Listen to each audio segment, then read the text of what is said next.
और देखिए, जहां देश में इन दिनों बटेंगे तो कटेंगे पर लगातार सियासत जारी है, वहीं बांग्लादेश की यूनुस सरकार के सामने हिंदू धर्म से जुड़े लोगों ने एकजुट होकर अपनी ताकत का एहसास करा दिया है।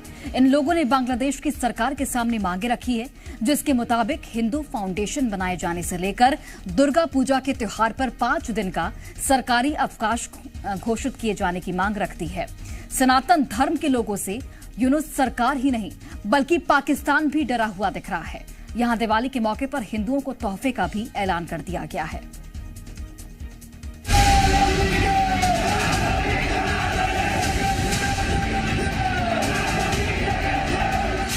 त्योहारों के मौके पर बांग्लादेश के हिंदुओं के इस हुजूम को आप ध्यान से देखिए।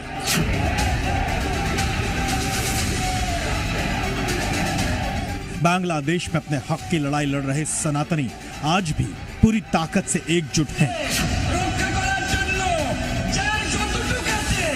जहां तक नजर जा रही है, केवल हिंदू धर्म के मानने वाले लोग ही दिखाई दे रहे हैं। ऐसा लग रहा है कि ये हमारे देश के किसी एक हिस्से की तस्वीरें हैं।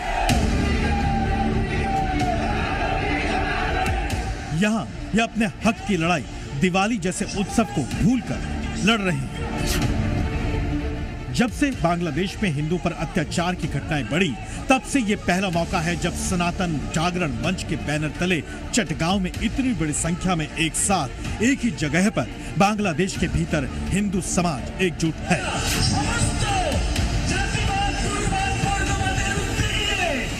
इन लोगों की मोहम्मद यूनुस सरकार से केवल 8 मांगे हैं।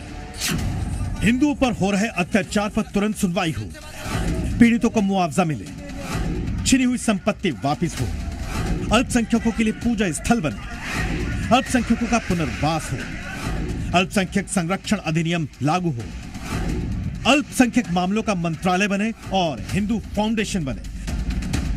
साथ ही दुर्गा पूजा पर 5 छुट्टियों की मांग भी बांग्लादेश की यूनुस सरकार से की गई है। आप अब तक इन तस्वीरों को नहीं भूले होंगे, जब तख्ता पलट के बाद हिंदुओं को घरों से निकालकर बांग्लादेश में बेघर किया जा रहा था, जब उनके साथ मारपीट की जा रही थी। यही नहीं, दुर्गा पूजा के दौरान मंदिरों में मूर्तियों के खंडित होने की घटनाएं भी बढ़ गई थी। लेकिन तब से अब तक यूनुस सरकार ने कोई भी ठोस कार्रवाई नहीं की है।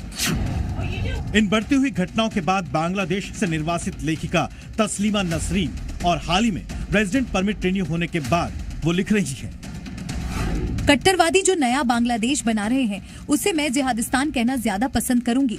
बांग्लादेश में हिंदुओं पर हो रहे अत्याचार पर हिंदू समाज के लोग अब भी आक्रोशित हैं। बांग्लादेश में मुस्लिम चरमपंथियों के आतंक से परेशान होने के बाद अब सनातनी हिंदू जाग गया है और वो आवाज बुलंद कर रहा है। हम सैल्यूट करते हैं ऐसे शेरों को। ये किसी प्रकार से कश्मीर में हुआ, लेकिन वहां से हमारे सनातनी भाग खड़े हुए। लड़ना होगा बांग्लादेशी भाइयों को, हिंदुओं को। इन तस्वीरों और सनातनियों के बयान के बाद बांग्लादेश की यूनुस सरकार और पाकिस्तान की हिंदू विरोधी सरकार के खिलाफ कड़वा सच पूरी दुनिया के सामने आ चुका है। इंतजार इस बात का है कि यूनुस सरकार कब तक मांग पूरी करेगी। दूसरी ओर पाकिस्तान भी ये तस्वीरें देखकर घबराया हुआ दिख रहा है और दुनिया को दिखाने के लिए दिवाली के मौके पर हिंदुओं के लिए बड़े बड़े ऐलान किए हैं। पाकिस्तान के पंजाब प्रांत के मुख्यमंत्री मरियम नवाज ने दिवाली के मौके पर हिंदुओं को 10-10 हजार रुपए देने का ऐलान किया है। ब्यूरो रिपोर्ट, जी मीडिया।